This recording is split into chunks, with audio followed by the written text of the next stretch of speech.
So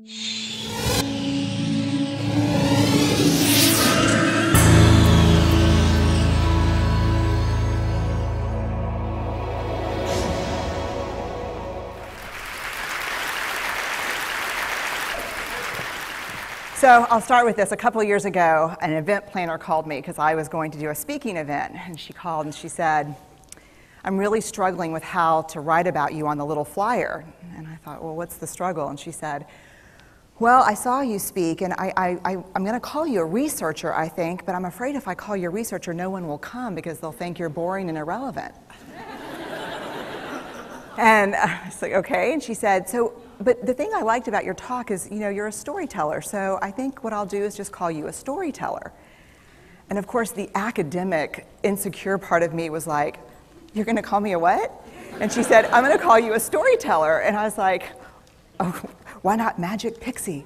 I was like, let me think about this for a second. And so I tried to call deep on my courage, and I thought, I am a storyteller. I'm a qualitative researcher. I collect stories. That's what I do.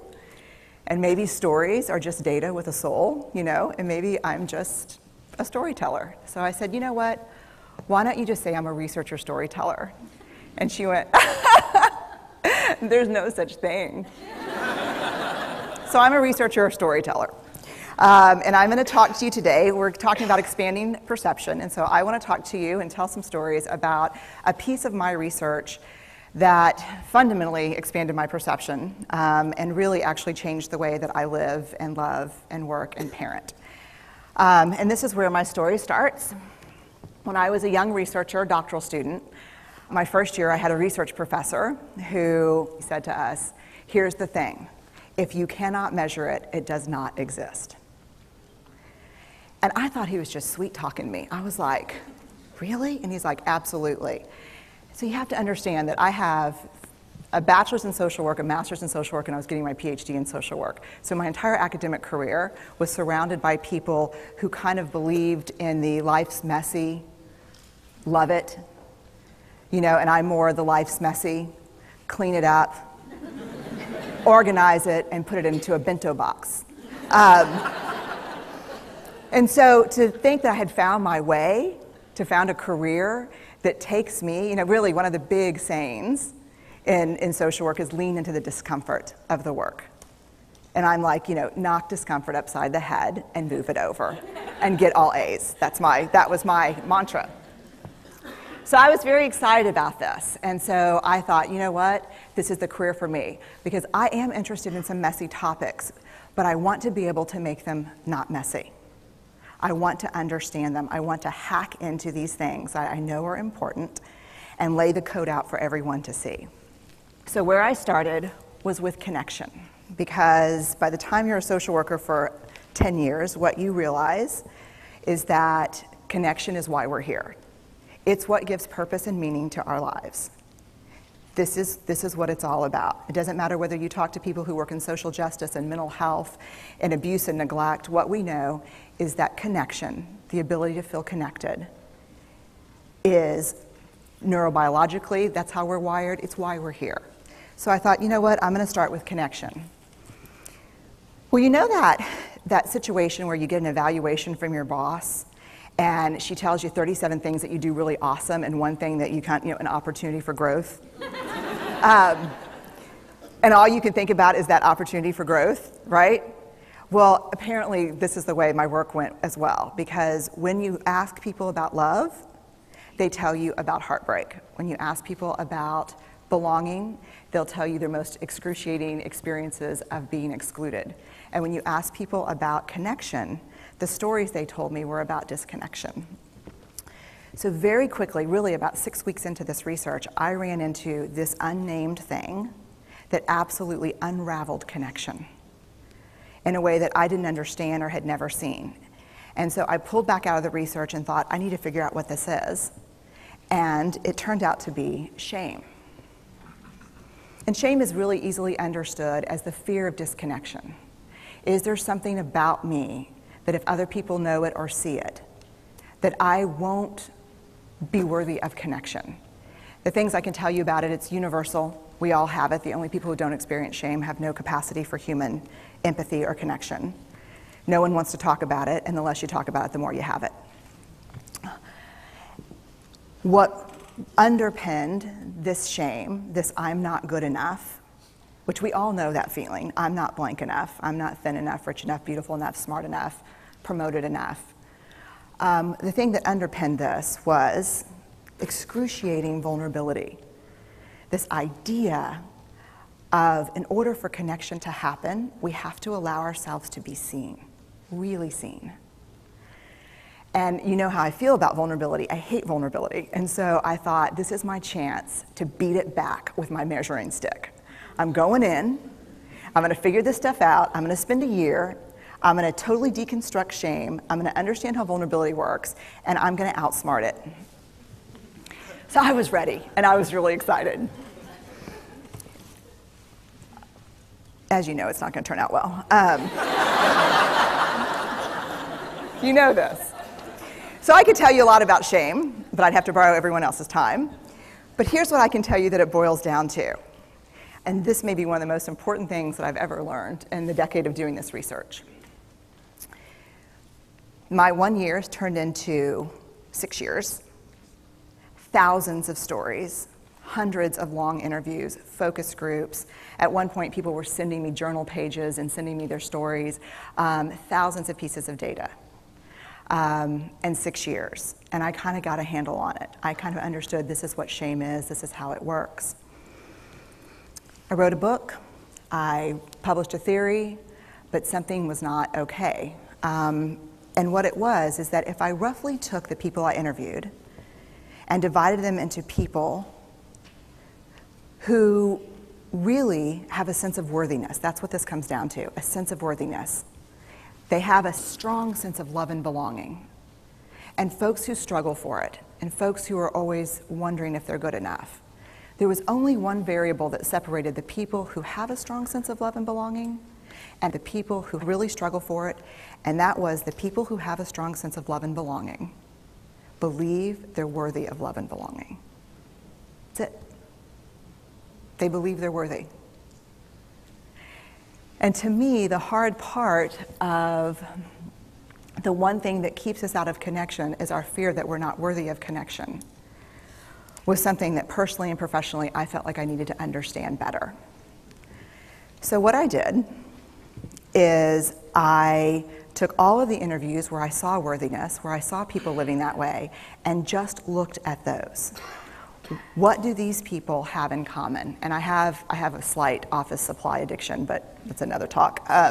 So I had a manila notebook, a manila folder, and I had a Sharpie, and I was like, what am I gonna call this research? And the first words that came to my mind were wholehearted. These are kind of wholehearted people living from this deep sense of worthiness. So I wrote at the top of the manila folder, and I started looking at the data. In fact, I did it first in this in a 4-day, very intensive data analysis where I went back, pulled these interviews, pulled the stories, pulled the incidents. What's the theme? What's the pattern? My husband left town with the kids because I always go into this kind of Jackson Pollock crazy thing where I'm just like writing and going and kind of just in my researcher mode. And so here's what I found. What they had in common was a sense of courage. And I want to separate courage and bravery for you for a minute. Courage, the original definition of courage, when it first came into the English language, it's from the Latin word cur, meaning heart, and the original definition was to tell the story of who you are with your whole heart. And so these folks had, very simply, the courage to be imperfect. They had the compassion to be kind to themselves first and then to others, because as it turns out, we can't practice compassion with other people if we can't treat ourselves kindly. And the last was they had connection, and this was the hard part, as a result of authenticity. They were willing to let go of who they thought they should be in order to be who they were, which is, you have to absolutely do that for connection. The other thing that they had in common was this. They fully embraced vulnerability. They believed that what made them vulnerable made them beautiful. They didn't talk about vulnerability being comfortable, nor did they really talk about it being excruciating, as I had heard earlier in the shame interviewing. They just talked about it being necessary. They talked about the willingness to say, I love you first. The willingness to do something where there are no guarantees. The willingness to breathe through waiting for the doctor to call after your mammogram. The willing to invest in a relationship that may or may not work out. They thought this was fundamental. I personally thought it was betrayal. I could not believe I had pledged allegiance to research, where our job, the definition of research is to control and predict, to study phenomenon for the explicit reason to control and predict. And now my mission to control and predict had turned up the answer that the way to live is with vulnerability and to stop controlling and predicting.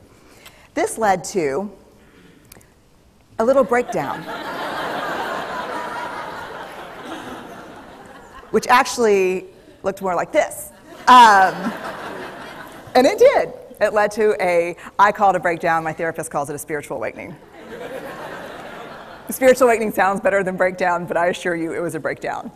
And I had to put my data away and go find a therapist. Let me tell you something. You know who you are when you call your friends and say, I think I need to see somebody. Do you have any recommendations? Because about 5 of my friends are like, woo, I wouldn't want to be your therapist. And I was like, what does that mean? And they're like, oh, I'm just saying, don't bring your measuring stick. Okay. So I found a therapist. My first meeting with her, Diana, I brought in my list of the way the wholehearted live. And I sat down, and she said, how are you? And I said, I'm great, I'm okay. And she said, what's going on? And I said, and this is a therapist who sees therapists, because we have to go to those because their BS meters are good. And so I said, here's the thing, I'm struggling. And she said, what's the struggle? And I said, well, I have a vulnerability issue, and I know that vulnerability is kind of the core of shame and fear and our struggle for worthiness, but it appears that it's also the birthplace of joy, of creativity, of belonging, of love, and I think I have a problem, and I need some help. And I said, but here's the thing, no family stuff, no childhood shit, I just need some strategies.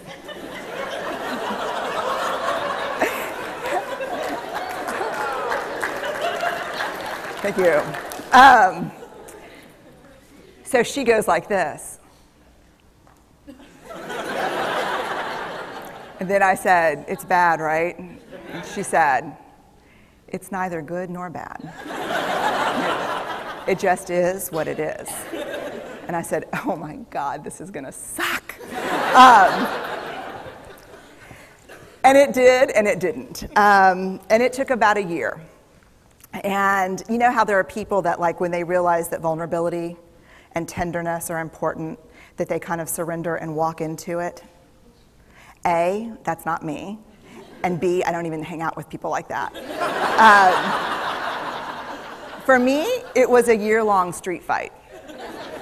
It was a slugfest. Vulnerability pushed, I pushed back.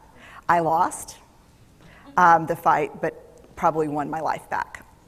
And so then I went back into the research and spent the next couple of years really trying to understand what the wholehearted, what the choices they were making, and what are we doing with vulnerability? Why do we struggle with it so much? Am I alone in struggling with vulnerability?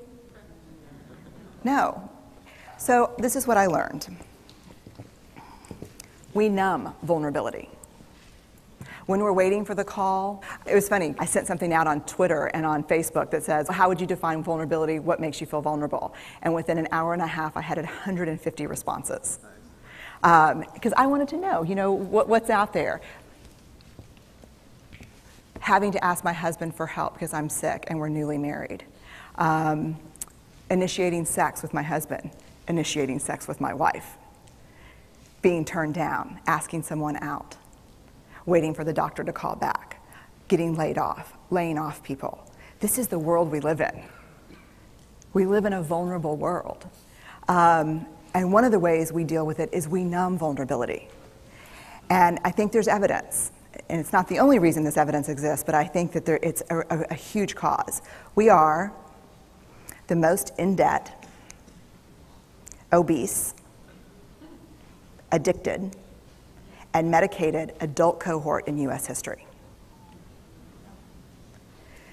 The problem is, and I learned this from the research, that you cannot selectively numb emotion. You can't say, here's the bad stuff. Here's vulnerability, here's grief, here's shame, here's fear, here's disappointment. I don't want to feel these. I'm going to have a couple of beers and a banana nut muffin. I don't want to feel these. And I know that's knowing laughter. I hack into your lives for a living. I know that's, God. You can't numb those hard feelings without numbing the other affects or emotions. You cannot selectively numb. So when we numb those, we numb joy. We numb gratitude. We numb happiness. And then we are miserable and we are looking for purpose and meaning. And then we feel vulnerable. So then we have a couple of beers and a banana nut muffin. And it becomes this dangerous cycle. One of the things that I think that we need to think about is why and how we numb. And it doesn't just have to be addiction. The other thing we do is we make everything that's uncertain certain. Religion has gone from a belief in faith and mystery to certainty. I'm right, you're wrong, shut up. That's it. Just certain. The more afraid we are, the more vulnerable we are, the more afraid we are. This is what politics looks like today. There's no discourse anymore. There's no conversation. There's just blame. You know how blame is described in the research? A way to discharge pain and discomfort. We perfect. If there's anyone who wants their life to look like this, it would be me. But it doesn't work, because what we do is we take fat from our butts and put it in our cheeks. Which just, I hope in 100 years people will look back and go, wow. And we perfect, most dangerously, our children. Let me tell you what we think about children. They're hardwired for struggle when they get here. When you hold those perfect little babies in your hand, our job is not to say, look at her, she's perfect. My job is just to keep her perfect, make sure she makes the tennis team by 5th grade and Yale by 7th grade. That's not our job. Our job is to look and say, you know what? You're imperfect and you're wired for struggle, but you are worthy of love and belonging. That's our job. Show me a generation of kids raised like that and we'll end the problems I think that we see today. We pretend that what we do doesn't have an effect on people. We do that in our personal lives. We do that corporate, whether it's a bailout, an oil spill, a recall. We pretend like what we're doing doesn't have a huge impact on other people. I would say to companies, this is not our first rodeo, people. We just need you to be authentic and real and say, we're sorry, we'll fix it. But there's another way, and I'll leave you with this. This is what I have found. To let ourselves be seen, deeply seen, vulnerably seen. To love with our whole hearts, even though there's no guarantee. And that's really hard, and I can tell you as a parent, that's excruciatingly difficult. To practice gratitude and joy in those moments of kind of terror when we're wondering, can I love you this much? Can I believe in this passionately? Can I be this fierce about this? Just to be able to stop and instead of catastrophizing what might happen, to say, I'm just so grateful. Because to feel this vulnerable means I'm alive.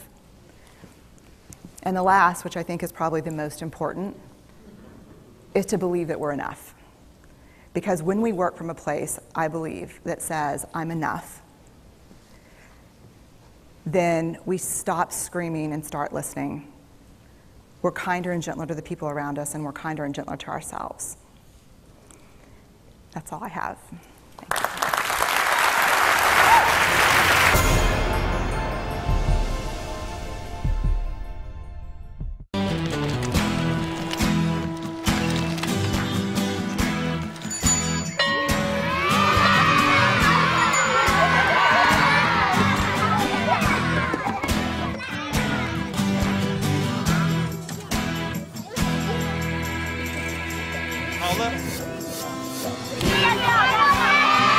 Sharing. That's video on the Human Network. Siska, welcome to the Human Network.